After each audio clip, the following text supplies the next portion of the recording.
Saudi আরবের missile হামলায় গুরুতর আহত হওয়ার পর চিকিৎসাধীন অবস্থায় মারা গিয়েছেন ময়মনসিংহের গফরগাঁও উপজেলার এক প্রবাসী যুবক। তার মৃত্যুতে এলাকায় শোকের ছায়া নেমে এসেছে। নিহত প্রবাসী আব্দুল্লাহ আল মামুন রসুলপুর ইউনিয়নের ভরভরা গ্রামের বাসিন্দা, শহীদ সওদাগরের ছেলে। বুধবার সকালে তার বাবা মৃত্যুর বিষয়টি নিশ্চিত করেন। পারিবারিক সূত্রে জানা গেছে, গত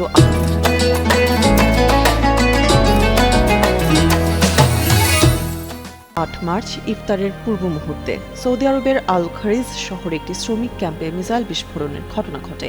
ওই সময় গুরুতর আহত হন মামুন। তিনি আল তোয়াইক বলদিয়া কোম্পানির অধীনে কাজ করতেন। বিস্ফোরণে তার শরীরের প্রায় 72% পুড়ে যায়। একই ঘটনায় আরও কয়েকজন বাংলাদেশি হতাহত হন।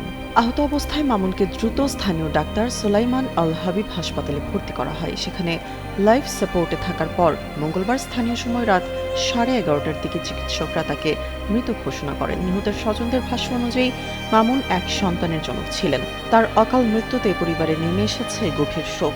সরকারের কাছে দ্রুত তার লাশ দেশে ফিরিয়ে আনার দাবি জানিয়েছেন স্বজনরা।